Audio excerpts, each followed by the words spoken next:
እኔ የምላችሁ ይቺ ልጅ ግን እንደው አንቆ ገደል የሚሰድልኝ ሰው ልጣ። እንዴት አንድ ሰው ይጠፋል? ይቺ ልጅ እንቃርጉ ገደል የሚከት ሰው ማለት ነው።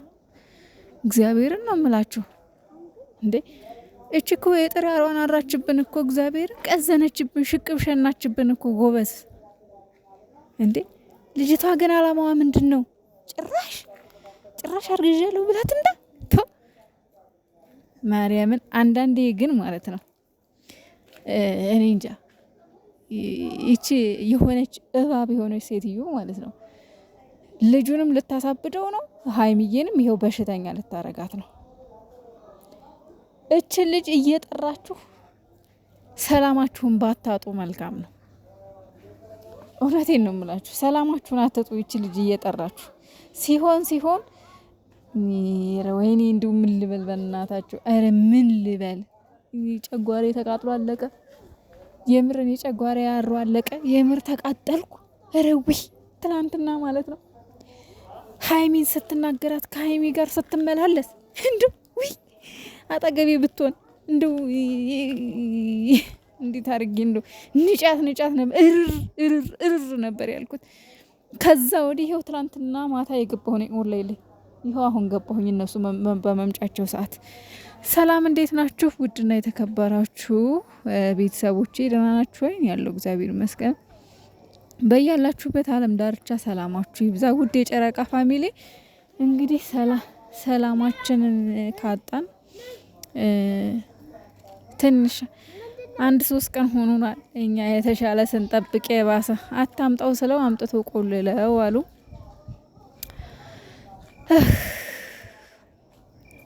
ዛሬ ደግሞ ጭራሽ ከትላንት ነው የባሰ ማለት ነው። ከትላንት ነው የባሰ። ልጅቷ በቃ የሆነ ገንዘብ ተከፍሏታል።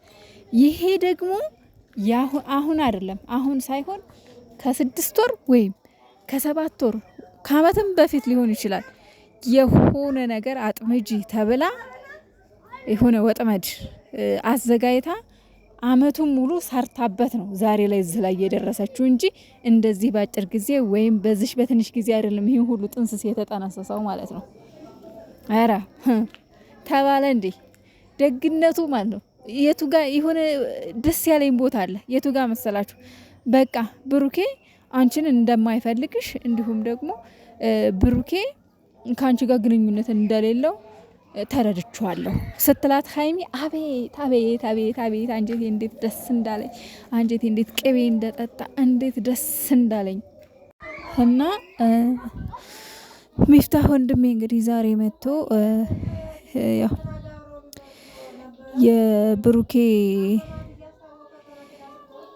የብሩኬ ጉዳይ የኔ ጉዳይ ነው።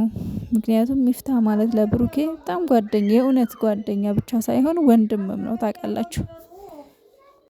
እና ያው ያለውን ነገር ለማስተካከል ሞክሮ ነበረ። ነገር ግን ያው አልተሳካለትም። ምክንያቱም እናቴ ልጅቷ በረጅም ጊዜ አስባበት አቅዳበት የእነሱን ህይወት ለመበጥበጥ ነው የመጣችው። ቅናት መጥፎ ነው። ሴጣን መጥፎ ነው። ምን አይነት ሴጣን እንደጋለባትና እንዳስመለከታት አላቅም። ልጅቷ በነገራችን ላይ በጣም ድምጽ ያለበት ቦታ ነው ያለሁት። እንደው ስለነሱ ሳልናገር ወይ ሳላወራ አለማደር ነው እንጂ በጣም ድምጽ ያለበት ቦታ፣ በጣም ጫጫታ ያለበት ቦታ ነው ያለሁትና በጣም ይቅርታ። ግን አለ አይደለ ብሩክ ያሳዘነኝ በጣም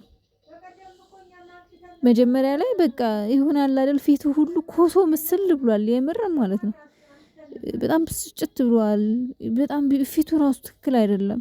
እግዚአብሔርን ነው የምላችሁ። ይሆናል አይደል ግራ ግብትብት ይሆነ እንደ ጭንቀት ላይ እንዳለ በጣም ያስታውቃልና እንግዲህ ምንድነው ሚፍታህ እንግዲህ ምንድነው አንቺ ችግርሽ? ለምንድነው ልጆቹንም ማታያቸው? አንቺስ ምንድነው እንደዚህ የሚያደርግሽ ነገር? ለምንድነው ማታያቸው ብሎ ሲላት እንግዲህ እኔና እሱ መሃል በቀላሉ የሚታው ነገር የለም። በቀላሉ የምንለያይ ሰዎች አይደለንም። ጭራሽ እኮ አፏን ሞልታ ከሀይሚ ጋር ሙሉ ለሙሉ መለያየት አለብህ ነው። በቃ መለያየቱ ግድ ስለሆነ መለያየት አለበት እንዴ ግን እኮ በጣም ግራ የሚገባኝ ነገር እና ምንድነው ቆይ ይሄ ማለት ምንድነው የተከፈለሽ? ምን ያህል ብር ነው የተከፈለሽ እንዴ? እንዴ እርግዝና ይሄ እኮ በምርመራ የሚታወቅ ነገር እኮ ነው። ይሄ እኮ በዲኤንኤ የሚታወቅ ነገር እኮ ነው። ምንም ማምለጥ እኮ አትችይም። እውነት እኮ ምን ጊዜም ቢሆን እኮ ተደብቃ አትቀርም። እውነት ራሷን ትገልጻለች እኮ። ዛሬ አጭበርብረሽ፣ ዛሬ ዋሽተሽ እነዚህን ሁለት ልጆች ብታለያይ እኮ እንዴ ነገ እኮ እውነት ይወጣል። ይሄ እኮ ቀልድ አይደለም። እርግዝና እኮ ነገ ጧት የሚወለድ የሚታወቅ ነገር ነው። ምን ሆናችሁ ነው? ምን አስበሽ ነው እንዴ? ይህን ያክል በዚህ ልክ እነዚህ ልጆች መሀል ገብተሽ መበጥበጥ፣ ህይወት ማበላሸት የፈለግሽው ለምንድን ነው? ብሩኬ 100% እንደማያደርገው እኔ በ10 ጣት ይፈርምለታለሁ። ብሩኬ እንዲህ ያለ ልጅ አይደለም። ብሩኬ ሀይሚን የሚወዳት የሚያፈቅራት ልጅ ነው።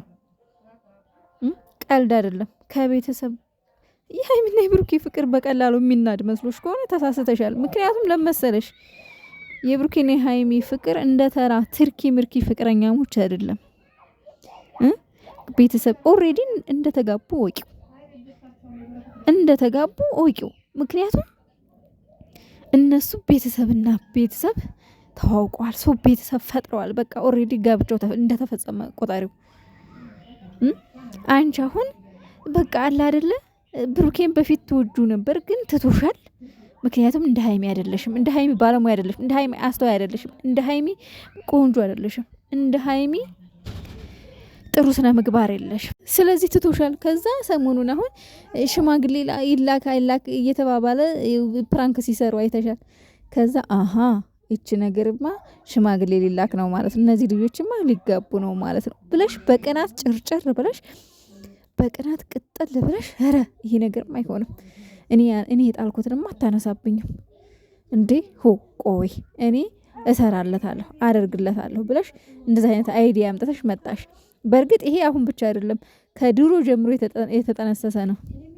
እና ሀይሚዬ የኔ ቆንጆ፣ የኔ ስማርት፣ የኔ ቆንጅዬ፣ የኔ አስተዋይ ሴት፣ የኔ ልባም ሴት፣ የኔ ቁጥብ ሴት ማለት ነው። እግዚአብሔር ጨርሶ ይማርሽ፣ ክፉሽን አያሰማኝ። በጣም የደነገጥኩት እግዚአብሔርን ስትወድቅ ማለት ነው። ግን ድንጋጤ ነው። ደህና ትሆናለች ብዬ አስባለሁ። ምንም አትሆንም።